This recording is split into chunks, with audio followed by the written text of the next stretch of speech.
അസ്സലാമു അലൈക്കും വറഹ്മത്തുള്ളാഹി വബറകാതുഹു. ഓർമ്മയുണ്ടോ ഈ മുഖം? ഫാദർ സുലൈമാൻ ദാരിമി. ഇസ്ലാം അസത്യമാണെന്ന് മനസ്സിലാക്കിക്കൊണ്ട് ഒരു മുസ്ലിം പുരോഹിതൻ ക്രിസ്തുമതത്തിലേക്ക് കടന്നു വന്നു എന്ന് പറഞ്ഞുകൊണ്ട് കേരളത്തിൽ കിഴക്ക് മുതൽ പടിഞ്ഞാറ് വരെയും തെക്ക് മുതൽ വടക്ക് വരെയും ക്രിസ്തീയ പാതിരിമാർ വേദി കെട്ടിക്കൊടുത്തുകൊണ്ട് ഇസ്ലാമിനെ അവഹേളിച്ചും ക്രിസ്തുമത പ്രബോധനം നടത്തിയും മുന്നോട്ട് പോയിക്കൊണ്ടിരുന്ന ഫാദർ സുലൈമാൻ ദാരിമി. അന്ന് ഫാദർ സുലൈമാൻ ദാരിമിയുടെ പൊള്ളയായ വാദങ്ങൾക്ക് മറുപടി പറയാൻ മുസ്ലിം പണ്ഡിതന്മാർ ആവശ്യം വന്നില്ല. നേരെ മറിച്ച് പരസ്യമായ വേദിയിൽ വെച്ച് 8, 10, 12 വയസ്സുള്ള കുട്ടികളെ കൊണ്ടാണ് അന്ന് മുസ്ലിം സമൂഹം ഈ ഫാദർ സുലൈമാൻ ദാരിമിക്ക് മറുപടി കൊടുത്തത്. അതിന് മുന്നിൽ പിടിച്ചു നിൽക്കാൻ കഴിയാത്ത ഫാദർ സുലൈമാൻ ദാരിമിയെ പിന്നെ ക്രിസ്തീയ പാതിരിമാർ ഉപയോഗിച്ചില്ല എന്നുള്ളതാണ് വാസ്തവം. പിന്നെ ഈ ഫാദർ സുലൈമാൻ ദാരിമിയുടെ പൊടി പോലും ഉണ്ടായിരുന്നില്ല കേരളത്തിൽ കണ്ടുപിടിക്കാൻ.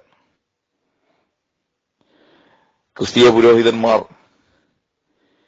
ഇവനെ കൊണ്ടു നടന്ന് ഒരു കാര്യവുമില്ല എന്ന് മനസ്സിലാക്കിയതിന് ശേഷം പിന്നീട് അങ്ങോട്ട് ഈ ഒരു വേദിയും ഇവന് കൊടുത്തിരുന്നില്ല. ഇപ്പോൾ ആ ലോഹയൊക്കെ അഴിച്ചു മാറ്റിക്കൊണ്ട് ഫ്രീക്കൻ പയ്യനായിക്കൊണ്ട് ടീഷർട്ടൊക്കെ അണിഞ്ഞ് ഒരു മാതൃകാ ദമ്പതികൾ എന്ന പേരിൽ പൊതുവായ വിവരങ്ങളൊക്കെ പറഞ്ഞുകൊണ്ട് സോഷ്യൽ മീഡിയയിൽ പുതിയ രൂപത്തിലും ഭാവത്തിലും പ്രത്യക്ഷപ്പെട്ടിരിക്കുകയാണ്.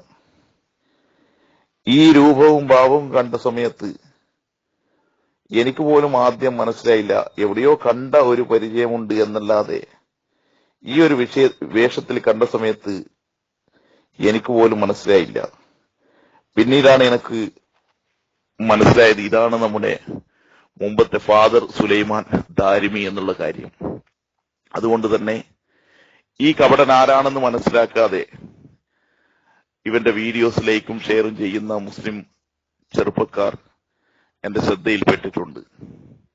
അതുകൊണ്ട് തന്നെ ഈ കപടനെ മനസ്സിലാക്കിക്കൊണ്ട് ഈ കപടൻ പുതിയ രൂപത്തിലും ഭാവത്തിലുമാണ് നമുക്ക് മുന്നിൽ പ്രത്യക്ഷപ്പെട്ടിരിക്കുന്നത് എന്ന് മനസ്സിലാക്കിക്കൊണ്ട് അർഹമായ അവജ്ഞയോടുകൂടി ഇവനെ തള്ളിക്കളയുക എന്ന് ഓർമ്മിപ്പിച്ചുകൊണ്ട് നിർത്തുന്നു. അസ്സലാമു അലൈക്കും വറഹ്മത്തുള്ളാഹി വബറകാതുഹു.